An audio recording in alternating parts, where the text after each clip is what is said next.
Tall girls just aren't that pretty. That was how we were made to feel, or that was what we were even told often growing up, whether it was by our crush, by our peers, even friends and family and strangers. And it's not like a one and done thing or every once in a while. It was fairly often and it was recurring. In fact, it happened often enough that you begin to wonder, does everyone have the same viewpoint of tall women? That were these big, awkward, for lack of a better term, skyscrapers? Why?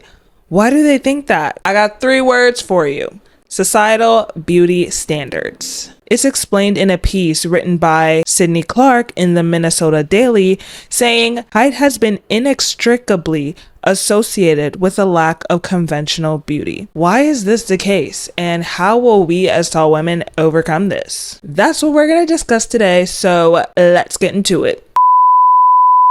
Good morning, everybody. You are currently listening to a Tall Girls podcast hosted by a tall girl named India. I hope everyone who is tuning in today is doing super fantastic. Before I get into this episode, I do want to say, make sure you're following me on my socials at a Tall Girls podcast on Instagram, TikTok, and Pinterest so that you can stay up to date on all of the latest podcast episodes and catch a glimpse of my everyday life.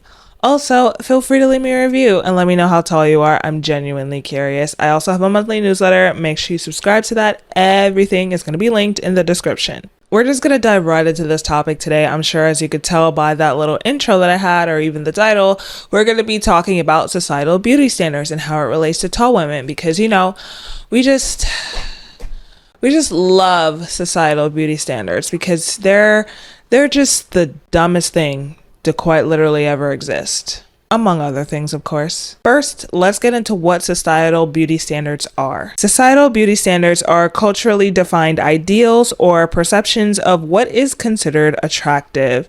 They influence how we perceive others, how others perceive us, how we even perceive ourselves, and ultimately can impact anyone's self-esteem. And is heavily influenced by the media, by fashion, by social trends, etc., and can vary significantly across cultures and time periods. And see, that's a very important part. It is different across cultures, across time periods, eras, you name it. It varies. Take a listen to this little spiel really quickly. Ladies, this is your reminder that all beauty standards are a social construct. That is, opinions and preferences constructed by someone else.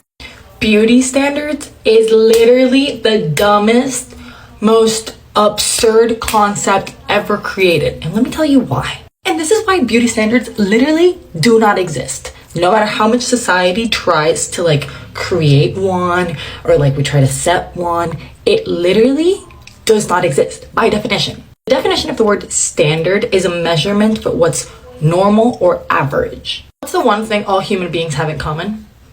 That we're all different. No face is the same, no body is the same, no skin tone is the same, no features are the same, no anything. We all have different fingerprints. The beauty standard, that's not even a thing. It's impossible for there to be a beauty standard. There's no such thing. Society's created it, but the reality is that first of all, beauty is subjective. And second, all humans are different, so there can't be a standard for it. So the word beauty standard does not exist. It's impossible. Get it out of your head. And plus, society keeps changing the beauty standard every couple of years. So if the beauty standard changes, then it wasn't a standard to begin with. But yeah, these societal beauty standards change every 3 seconds. It seems like nobody can ever make up their mind. Just a very quick example, because I wouldn't say that it's pretty recent, but it was spoken about a couple times in the recent past few months about how at first, many years ago, the BBL body was a thing. You know, the BBL, Brazilian butt lifts. Having that type of body, that slim, thick type of look, hourglass look, was a thing. That was the trend to have. And then now we're seeing this shift where thinner bodies are back in. Probably you could even say more natural bodies, where you see a lot of these influential people and celebrities getting their BBLs removed to fit into this trend or to fit into this beauty standard. Or maybe for health reasons, because I've heard a lot of things about BBLs. But listen, whatever. We're not here to talk about BBLs. We're here to talk about height. And in regards to that, I'm just going to say how many of us feel. Tall women will never fit into societal beauty standards. Plain and simple. We're too visible. We command and demand attention. And this may be a bit controversial, but I argue that that is an amazing thing. But we're going to get into that a little bit later. Let's talk about beauty standards, societal beauty standards in regards to height. As seen in a lot of pop culture, femininity and feminine beauty are largely defined by smallness, being shorter, being petite, and so forth. And this shortness is often associated with needing to be protected and being delicate, or just traits that fit patriarchal ideas of what women should be or how women should be. And tall women don't fit into this. We're quite literally the opposite. And then going back to the piece by Sidney Clarke in the Minnesota Daily, I'm going to be referring to this a couple times because this is a really insightful piece. I will say I agree with a lot of points that it made. But going back to that piece, the average woman in the US is around 5'3", 5'4".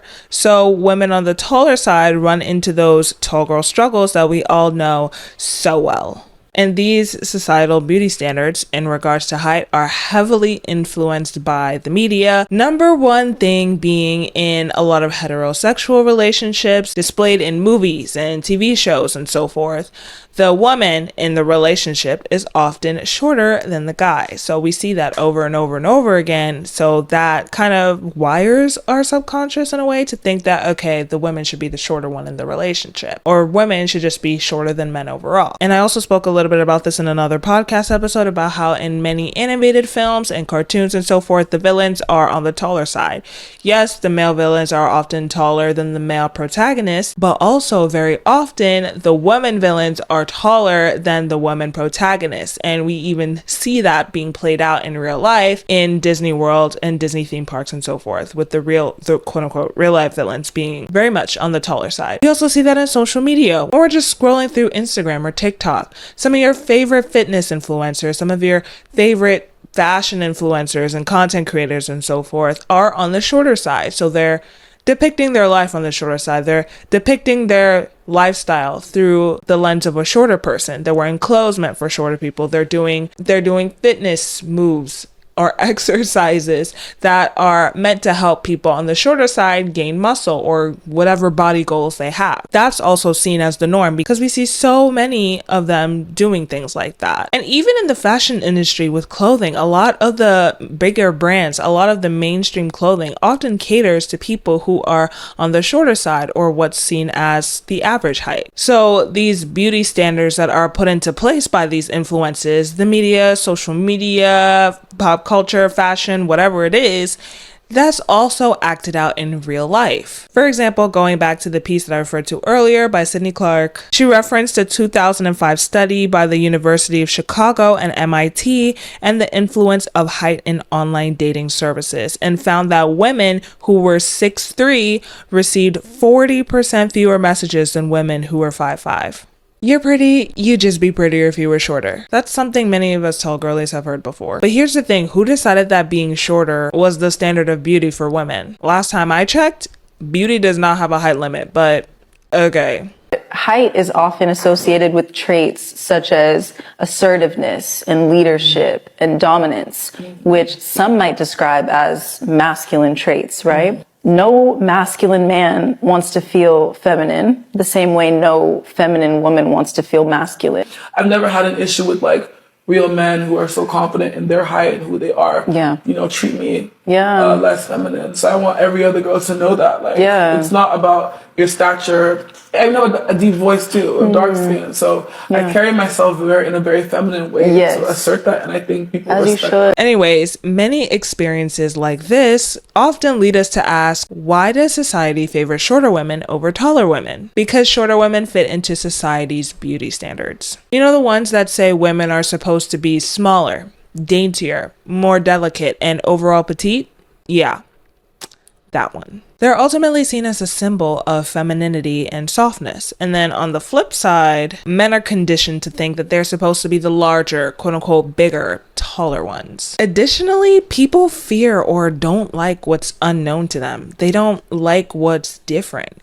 Going back to how I said that the average height of a woman is around 5'3", 5'4", people are used to that. People are used to seeing people on the shorter side in their daily lives, on social media and the media and so forth. So when they see a taller woman that goes against the grain, that's different, that's out of the norm, it's quote unquote not supposed to be like that. Women are supposed to be on the smaller side. So who is this person who is just going against what many people have known for most of their lives? It's unknown, it's unfamiliar, and truthfully, we as humans don't really like what's unknown and what's unfamiliar. That's why so many of us have a hard time dealing with change. We don't like what's unknown, we don't like what's unfamiliar. That's just how it is. And then going back to that piece, Sidney brings up a very valid point that people put expectations on us, expect us to make efforts to minimize our height, like not wearing heels or slouching, as she says, or to use this quote-unquote disadvantage in a positive way, like sports. I'm sure every tall person has heard this at least once in their lives. You're wasting your height if you don't blank. So you're wasting your height if you don't play sports, if you don't model, if you don't reach that thing off of a high shelf. I don't know. But when did it become a thing that being tall is acceptable or valuable if you physically do something with it? I.e., I didn't know that it was a tall person's life mission to quote unquote do something with their height in your eyes. And then this kind of leads into the next point where, okay, we already discussed overall general societal beauty standards when it comes to women and height with women. But what about societal beauty standards for tall women specifically? I did an episode where in the general public's eyes, being tall as a woman is acceptable if you are on the thinner side, and how being tall and plus sized is often frowned upon, and how people often call tall plus sized women big or large or giant or huge or even ogre. Yes, even ogre. And I also spoke about how being tall and darker skinned as a woman makes people see you as more aggressive and threatening and intimidating and angry, and people even assuming that you're transgender. No tea, no shade if you are, but it's just that when people make assumptions just out of the blue based on how you look, it's kind of like, why? Like, why would you do that? You know? I also even spoke about how tall women are sexualized through the lens of macrophilia, because people are into people who are larger than life to them. And how it's like, okay, if you're a very, very tall woman, that's fine as long as, you know, you're sexualized or use it in a sexualizing way. Like, okay, like, we're fine with you being very, very tall. Like, we're not going to get pressed about you being tall. We're not going to call you names or bully you or make fun of you or see you in a bad way or whatever, you know, because you're using it for the male gaze. So that's fine. Geesh. Ooh, this is a lot. But, you know, people like to place these labels on tall women and have these thoughts and ideas where it's like, okay, it's fine that you're a tall woman, you know, as long as you do this, as long as you play the sport, as long as you're thinner, as long as you're not darker skinned, as long as you let people sexualize you, or you even sexualize yourself, giving everybody permission to do that to you as well. And listen, if that last part is what you want to do, go for it by all means, especially if you're making that coin in this economy. But I will say that in allowing people to do that and you doing that to yourself, that also makes those people that are sexualizing that tall women think that it's okay to do it to any tall women without their permission. Now that's the issue here. Anyways, I digress, but what I'm saying is that was a mix of societal expectations for tall women as well as, you know, beauty standards that are placed on tall women themselves. Anyways, now that we know all about that and we know this information, we've heard about it, we've lived through it even, what do we do about it, you know? Because we can't just sit around and mope. That's pretty sad. Like, we can't complain about it. I personally have done it way too many times, and let me say that has gotten me nowhere. That's put me down deeper into a darker hole of me being even more sad and just even more sad about my height and just hating my height even more. And I don't think that we should go down that rabbit hole. You know what I mean? And it's very tiring and annoying to go through all of this, especially because our height is something that we just can't control. We're born with it. I mean, unless you want to get surgery for that, because, you know, there are height reduction surgeries out there. I don't know if I would recommend that, but yeah. Anyways. I'm 5'11", and my height used to be my biggest insecurity. And that's because as women, we are literally taught to take up less space. We are taught that beautiful women are small, delicate, soft-spoken, and tall women are often portrayed as intimidating and masculine. So don't be insecure about your height. Take up space as a tall, strong, beautiful woman. As tall women, it's time we create our own standards of beauty. Standards that don't try to fit us, or anyone for that matter, into a tiny box of what's considered acceptable or attractive. We deserve to be seen, we deserve to be accepted, and we deserve to stand tall. Period. So there's absolutely no reason to get wrapped up in these stupid societal standards, okay? Because the idea of what's seen as beautiful, the idea of what's seen as attractive is ultimately subjective.